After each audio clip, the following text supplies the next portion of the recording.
I believe that the reason why we're doing it is what's most important. And again, it's to draw this attention to our broken relationship with animals and the natural world and how this needs to change, because there have to be better ways for us to love animals and have interactions with them that doesn't hurt them. Now, it's a race that draws viewers from around the world, but there are concerns that this year's Grand National could be overshadowed by protests. Animal rights activists say they want to prevent the race from being run at all. Sky Sports News reporter Peter Stevenson has more. Security is tight as it's ever been in the 175 years of the Grand National. Police at Aintree say they won't tolerate disorder or violence. What they call a robust plan is in place to deal with protests planned by animal rights activists. Obviously, we're working very closely with Merseyside Police. We've heard about the rumours of potential disruption.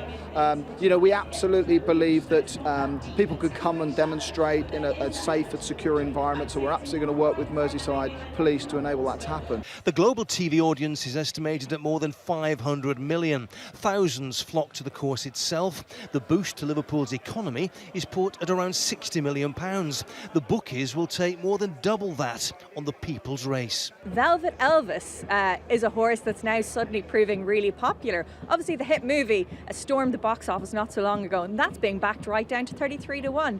Harry Redknapp has a horse that football fans seem to be backing with Back on the Lat. All 40 horses will be helped this year by a change of colour.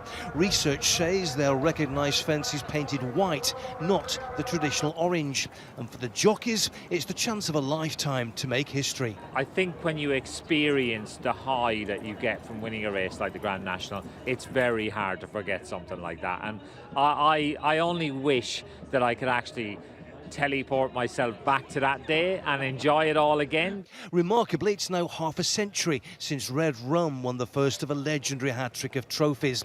Last year, 50-1 outsider Noble Yates defied those odds to live the dream.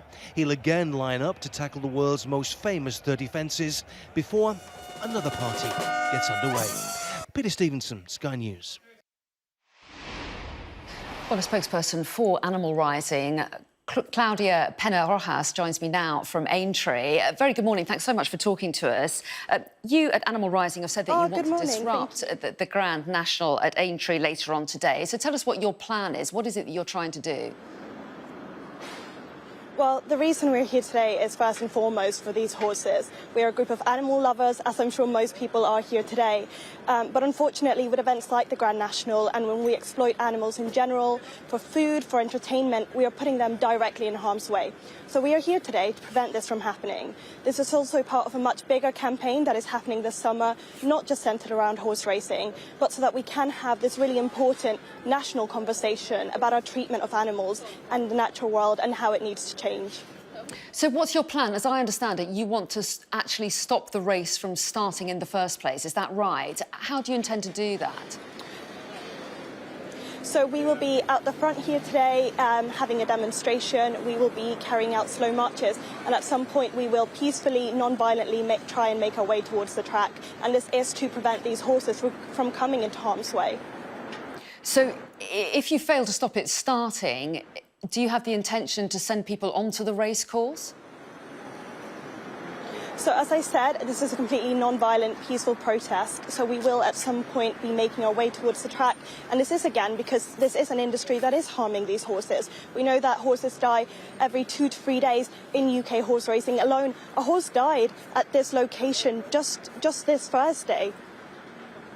Well, the Merseyside Police say that they do have a robust policing plan in place around the event. They're working with Aintree's owners in preparation for any incident. So what chance of success do you think you have of disrupting today's event? Yeah, I believe that we can do this. I believe that the reason why we're doing it is what's most important. And again, it's to draw this attention to our broken relationship with animals and the natural world and how this needs to change, because there have to be better ways for us to love animals and have interactions with them that doesn't hurt them. Race organisers say that they've made major changes to the race since the turn of this century to try to reduce the risks. They say that's dramatically cut the number of fatalities. Do you accept that some progress is being made? I don't think it's nearly enough. You know, we often talk about welfare in this industry, but again, horses continue to die.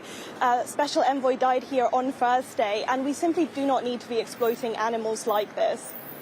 But do you welcome some of the steps that are being taken? I think across jump racing, fences are now being changed colour. They're moving from orange boards to white because there's research that shows that the horses can see them more clearly.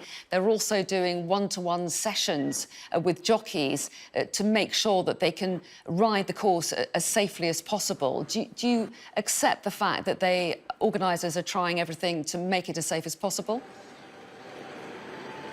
I think the point here is that this is unnecessary, that no matter what we put in place, these animals are being put in harm's way, and that it is unnecessary, and that we can have a relationship with animals where we're not putting them in harm's way, and where we do love them and care for them, and where our actions are in line with those values. Many racegoers love the Grand National. It's a key part of the racing calendar. There are a lot of people in Liverpool as well who are very proud of this event. What would your message be to them today as you try to stop the race going ahead? So again, I really acknowledge that people come here because they love animals, because they have this connection with them, and I'm not disputing that. I'm just questioning whether our actions are in line with those values of loving these animals, and I believe that we can progress and we can do better and need to do better, and that's why we're out here today, and that's why we're having this campaign this summer, so that we can address our broken relationship and how we can heal it. OK, well, Claudia Penna Rojas, thanks very much indeed for talking to us here this morning. Thank you so much.